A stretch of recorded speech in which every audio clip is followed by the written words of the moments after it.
Hey y'all, welcome back to the shop. This is Terry, and hey, we're doing something special today, and I've been wanting to do this really for quite a while. We're doing the cluster relocation and moving it from the center console, center of the dash, up to the steering wheel. And there's some kits out there, and I'm sure they're great. I just really didn't like the way that they were mounting the cluster up there. And like I said, I'm sure they're fine, and kits are good. A lot of people bought them and use them, like them, but I just had held off because I just didn't exactly care for the way that they had done the cluster. And there's a guy, his name's Paul, on HondaSideBySide.com forum that came up with this kit and 3D printed these parts and came up with everything here. So if you're not a member over at HondaSideBySide.com, you should be. There's a lot of good stuff there. We bought a lot of little electrical things and harnesses and such from them. Really good folks over there. Very informative. They have a Talon section in the forum. So if you haven't been over there, I would suggest you do that. And the first thing that I want to show you that was just super impressive is the actual cluster relocation pod. And as you can see, it really looks very sleek, and I love the way the thing looks. Mounts on the steering column itself, and will move with the steering column. And like I said, Paul 3D printed this stuff, and I think it takes about 24 hours or something to 3D print the thing. Got several pages of instructions, a bunch of pictures, really good. It's really a simple deal. Got a few options here. He does have stuff for the live valve as well. I couldn't make up my mind what I wanted to do, so I bought both of these, but there is the blank plate to go where the cluster was. And I already have switches. I have a PBR switch plate, so I just went ahead and bought this. I'm not sure which one I'm going to use, but I wanted to have both of them, so I went ahead and bought them both. And he also provides all these little plugs. Oh, he provides all these little plugs, including the one I got to pick up to plug this up. Do have to extend a couple wires. He actually sends wires in the right colors and everything. Got shrink wrap, got wire loom, zip ties. Got a little template here where we're actually going to drill to mount these plates. So I'll show you that when we get there. All the screws are included. The things that you're going to need besides that are a 1/4-inch driver ratchet, which I don't know what I did with it. It's around here somewhere. 1/4-inch driver ratchet, 10 millimeter, 8 millimeter, 1/4-inch. So a really short Phillips of some sort. I got this little ratcheting thing that I've had forever, so that's what I'm going to use. 5 millimeter, get the cowl off, and a regular Phillips screwdriver.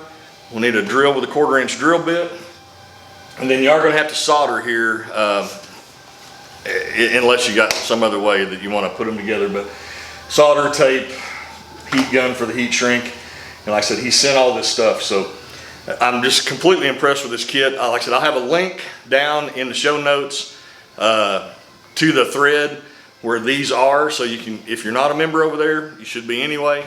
A lot of information there, and so we'll share. All right, y'all, we're back, and talk about some lessons learned here. First thing is, I've already prepped this wiring harness, and we'll talk about that in just a minute for what we're going to do. But the first mistake that I made was not paying good enough attention to Paul's instructions, which are excellent. I took these 3 screws out, and this little bracket is what's actually holding the instrument cluster into the dash. So you don't need to take these 3 screws out. You can get this all out in one piece. Like I said, once you do that, then you can disconnect the wiring harness from the cluster. So you're going to pull this back and pull it off of the wiring harness, and then hard to see probably, but right in here is a little gray clip, and you're just going to push over on the side, and that plug is going to come out. Let's put that over on the side. Take this off. All right, let's talk about this harness for a minute. Paul has excellent, this is the way this harness looks. It's got all of this on it. And I cut all that off without the sound on. So, sorry, I didn't figure it out till now. But basically, when you get this apart, what you're going to see is that you're going to have this black wrapping on here. We're only dealing with 2 wires that need to be extended here. So not a huge deal, but it's the green one and the brown one, and the original harness is connected right here. So these 2 wires are right there like that, and they're short. So those are the ones that you're going to cut and extend. And you can see it right here. I mean, it'll be super simple. Once you get in your harness, you'll see exactly what's going on there. So these 2 wires that I've already cut, and this is what we're going to do. We're basically going to extend these 2 wires up, down, and back so they'll reach over to the cluster on the other side. And Paul has provided shrink tube wires, all that whole deal to do that. And like I said, it's going to be a pretty simple deal. You got your two wires that are on this plug, green and brown. You got green and brown that are here. Okay, I'm going to slide this up so we got a little bit more room. So you see green and brown that we're going into the cluster itself, and we're basically going to extend these wires up to this plug, back, and then back to this plug. So super simple. Like I say, he's already given us the wires to do it with, so we should be good. I'm going to solder these wires, and I would absolutely suggest that you should solder your wires as well. As much as we don't want them to be drowned, these things do get wet, so we want to try to make sure that these connections are as good as we can. So basically what we're going to do here is we're just going to twist these wires together, and I've got, for those of you, there's probably most of you know, but we used to campaign an electric powered dragster, and I never was much at soldering until I had an electric powered dragster. So I actually have a soldering station. You absolutely do not need that. You just need a soldering gun, soldering iron, whatever you have will be fine. And so what we're going to do, probably everybody knows about soldering already, but basically you want this tip to be clean, and you want it to be tinned with a little solder already. Okay, and I have a little thing with my station to clean it, almost like a Brillo pad. So we're going to just apply this under here, and just for conversation's sake, I have this actually set on 420 degrees, I believe. And we don't want to melt the solder with the gun or with the iron. We want this connection to actually melt the solder itself, so it will sneak up in there. Looks like we're just about there. Don't need a lot. Just a tiny bit more right there. Okay, and that's all there is to it. The deal with soldering is that's never coming apart. And the main thing here is not to melt the solder with the iron, is to put the iron underneath your connection, and that way it will actually pull the solder into all these strands of wire. So I'm going to go ahead and make the rest of my connections here, and then we'll come back before we wrap this up and be done with our wiring harness. Very simple deal. This is probably the scariest part for most people, and there's really nothing scary about it. It literally is these 2 wires, and that's it. So let me make the rest of these connections and come right back. All right, so we got our wiring harness all modified and everything back together. Paul's got great pictures of this again, but basically we got this that's going to reach over to our cluster now. This is the main plug. I'll show you where that goes in a minute. Everything's back together, taped up exactly the way it was before, except for we got this lengthened out here with these wires so we can reach over to our new cluster location. So I want to talk about this harness and a little bit of trouble that I had.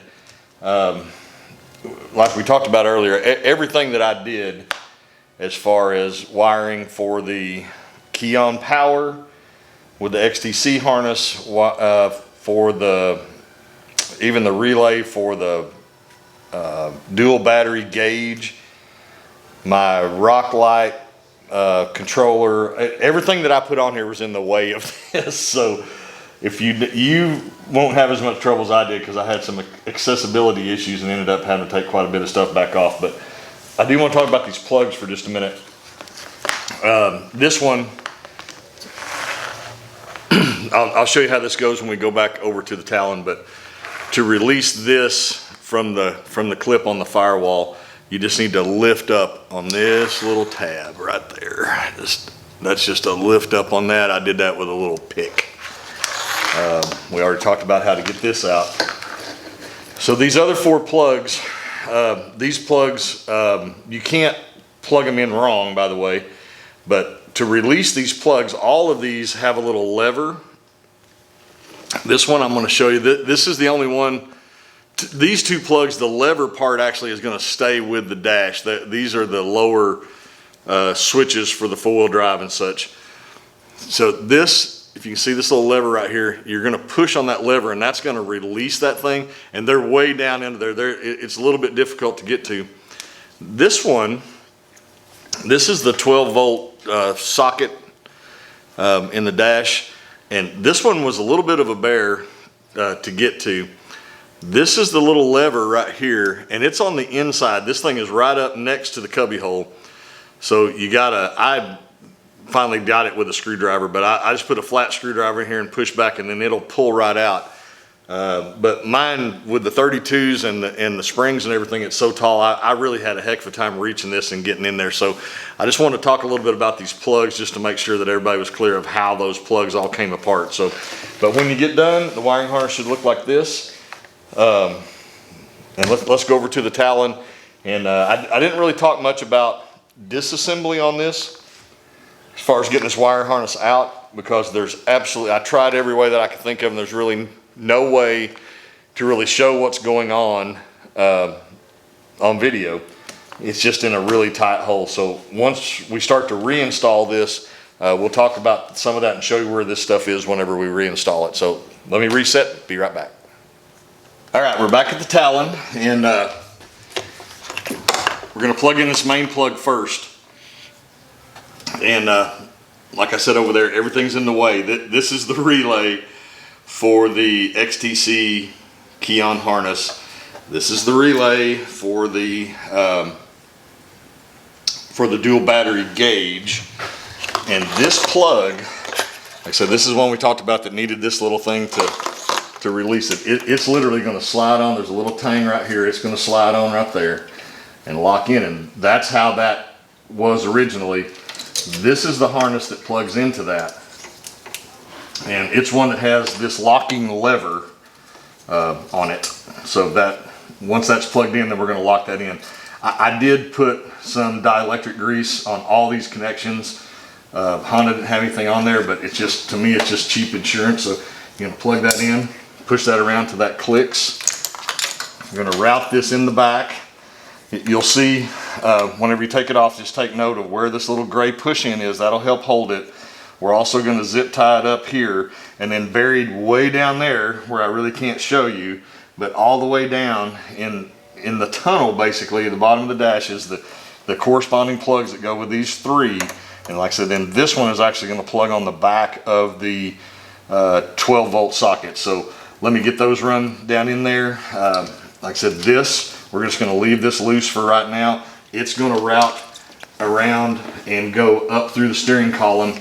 So let me get the rest of this plugged in, and then we will move our attention to the inside and get the gauge pod mounted. All right, here we are, and we're ready to mount the pod for the cluster. And this is the regular 5mm hex that's holding this plastic cover on. Taking that out, I'm not going to take the cover off. I'm going to take our gauge pod and feed the wire through. Kind of helps to sort of wedge it in there sideways.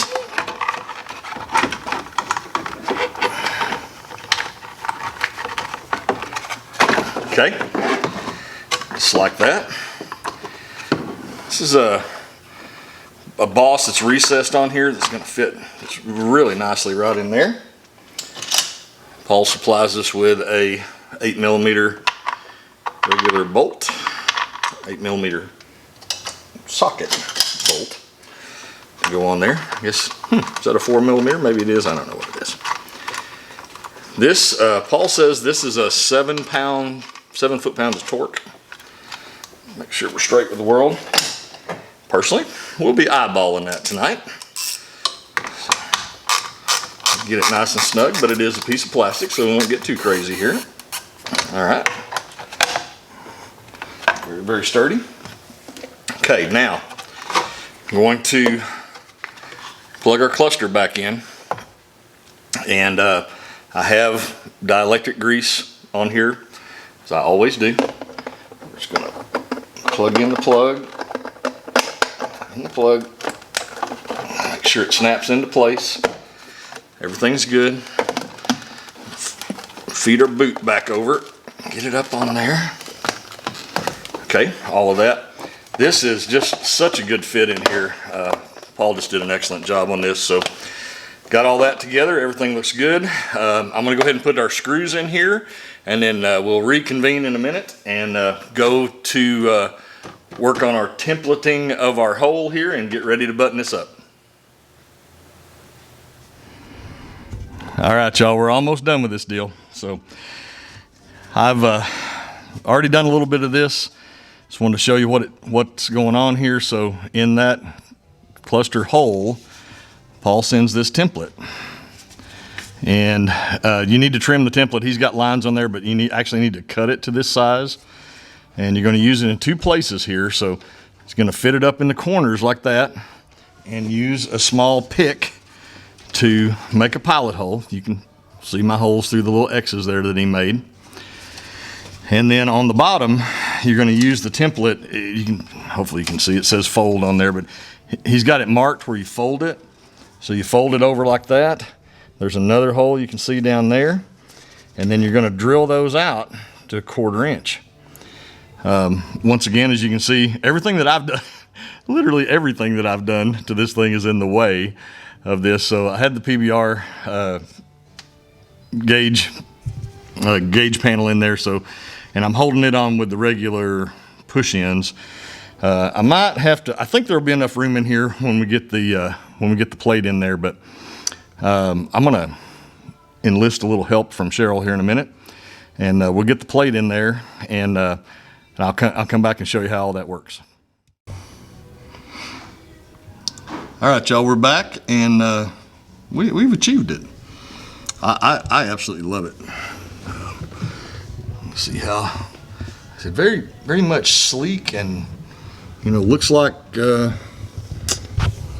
should have made it this way, quite honestly. Perfect viewing angle right through the steering wheel. I mean, it's perfect. So love it there. Looks like it grew there. I did choose the blank plate over here. Like I showed you earlier, I got the 6-switch one, but I don't know. I mean, right now I don't need more switches. So if I do, I'll swap them out. The plate, as you can see, just it fits perfect. I mean, it just goes perfectly with the Talon.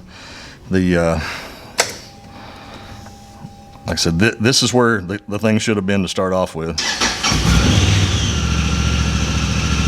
I just absolutely love it where it is now. Everything back together and working perfectly.